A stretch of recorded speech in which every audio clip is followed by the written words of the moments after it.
Assalamualaikum warahmatullahi wabarakatuh. Alhamdulillah wassalatu wassalamu ala Rasulillah Sayyidina wa maulana Muhammad bin Abdullah wa ala alihi wa sahbihi wa man walah.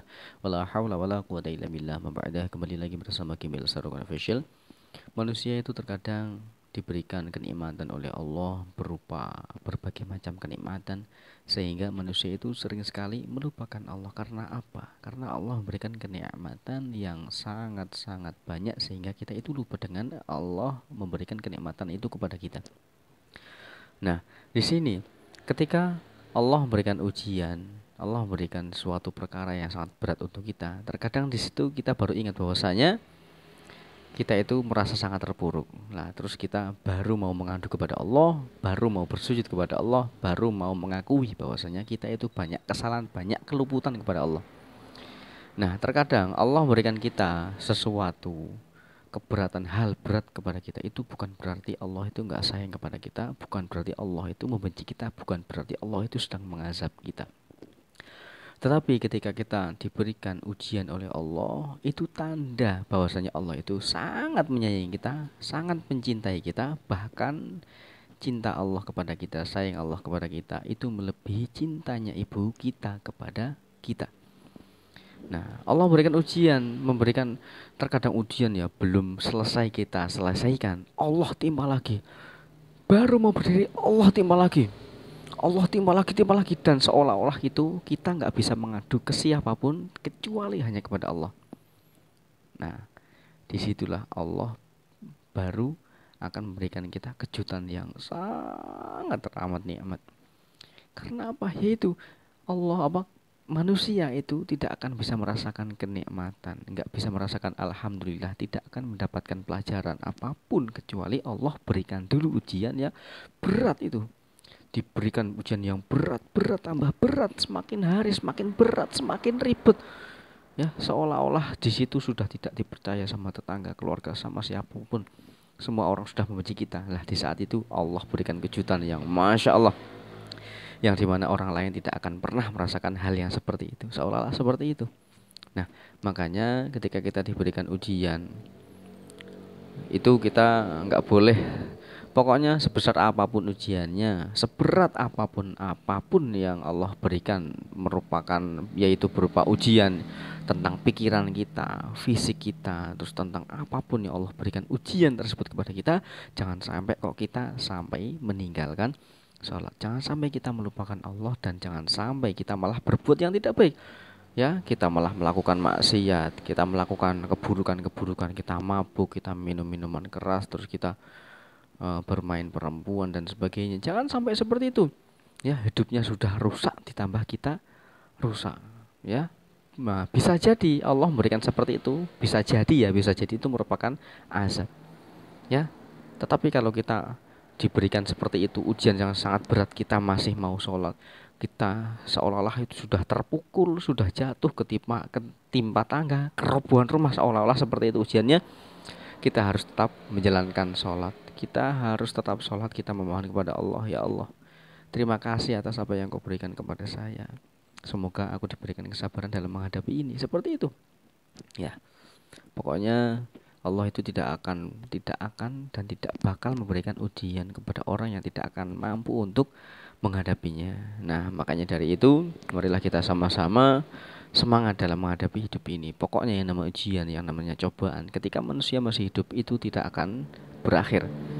Ya, pokoknya kita harus positif thinking kepada Allah, harus benar bersungguh-sungguh menata diri kita, harus benar-benar hati kita pasrahkan semuanya kepada Allah. Yang penting kita itu berusaha keras sebisa mungkin, kita harus punya pendirian bahwasanya kita harus bisa sukses. Nah, walaupun nantinya finishnya entah Allah memberikan kita kesuksesan atau tidak, entah kita nantinya bisa nabung atau tidak, kalau seumpama kita pencari duniawi, atau kita maunya nantinya mau sukses atau tidak, mau gimana ke belakangnya, yang penting kita semua serahkan kepada Allah. Karena Allah lah yang maha mengatur segalanya atas apa yang Allah kehendaki kepada kita.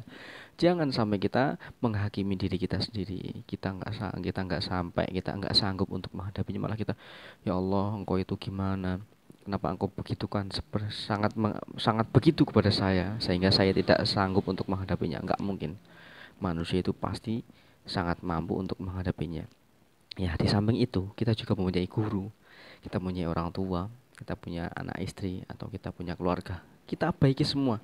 Terkadang masalah itu datang, terkadang ujian itu datang bukan berarti dari kita sendiri. Terkadang dari orang tua, karena kita nggak akur kepada orang tua, nggak baik kepada orang tua, nggak jujur kepada istri, nggak sayang kepada anak, nggak sayang kepada tetangga, kita suka merengut sama tetangga kita. Lah terkadang Allah memberikan ujian karena kita berbuat hal-hal macam sepele yang seperti itu. Seumpama kita harus berpikir kenapa Allah memberikan ujian seperti itu. Kita harus mencari-cari bahwasanya pasti di belakang itu ada hal yang membuat kita seperti itu. Contohnya kita seumpama kan tidak suka dengan tetangga kita, kita tidak akur dengan orang tua kita. Nah di situ Allah itu nggak suka dengan hal-hal yang seperti itu. Makanya Allah berikan ujian dan kita harus kontrospeksi diri. Kita harus mengorek-orek diri kita, bukan berarti kita mengorek-orek orang lain. Oh, dia itu orang buruk, dia itu orang yang gagal. Kita jangan seperti itu. Walaupun orang itu buruk, benar-benar buruk di mata orang lain buruk, kita jangan pernah sampai di hati kita, oh dia itu buruk, jangan. Dia itu orang baik. Mungkin dia belum diberikan pertolongan supaya dia menjadi orang yang baik. Seperti itu. Kita harus berusaha bagaimana kita itu jangan sampai membenci yang namanya sesama makhluk Allah. Kita nggak boleh membenci dengan tetangga, teman, keluarga, orang tua. Aduh itu jangan sampai kita menjadi orang tua. Jangan sampai semua seseorang itu jangan sampai tidak mendapatkan doa orang tua. Jangan sampai kita tidak mendapatkan ridhonya orang tua, terutama ibu. Kita dalam hal apapun kita harus mendapatkan restu dari orang tua. Supaya apa? Supaya karena yang namanya ridho fi ridhol walidain. Ridhonya Allah itu tergantung ridhonya orang tua. Tapi kalau ridhonya istri itu tergantung ridhonya suaminya. Kalau suaminya sudah ridho, apapun yang dilakukan istri pasti akan menjadi berkah untuk segalanya. Yang namanya anak laki itu selamanya harus mencari ridhonya orang tua. Tapi kalau sudah menjadi istri, itu istri ridhonya harus mencari kepada suaminya, seperti itu. Nah karena hal-hal yang seperti itu, hal yang sepele, kita akur dengan keluarga, kerabat, saudara, semuanya. Kalau kita akur, itu adalah kunci dari segala kesuksesan yang akan kita miliki nanti. Nah maka dari itu marilah kita semua berbuat baik. Ya jangan sampai hati kita ada rasa gerundel-gerundel kepada siapapun, terutama kepada keluarga dan orang terdekat kita. Supaya kalau kita berbuat seperti itu, nantinya yang akan merasakan kebahagiaan itu juga kita sendiri kok, bukan orang lain. Orang lain bahagia, kita akan lebih bahagia karena kita mendapatkan kebaikan. Dan nantinya Allah akan memberikan surprise yang lebih dari lebih, ya seperti itu. Semoga video ini memberikan kita hati yang jembar. Semoga dengan video ini memberikan wasilah kita menjadi kita dekat kepada Allah, menjadikan diri kita menjadi kuat dalam menghadapi ujian-ujian yang Allah berikan kepada kita. Nah, semoga video ini bermanfaat. Jika ada kurang lebihnya dalam saya menyampaikan, saya mohon maaf sebesar-besarnya. Billahi taufiq wal hidayah wa ridwan inayah. Assalamualaikum warahmatullahi wabarakatuh. Oh iya, mohon maaf banget dari kemarin saya sangat sibuk sampai lupa untuk membuat video. Nah, intinya semoga bermanfaat ya. Oke, dadah.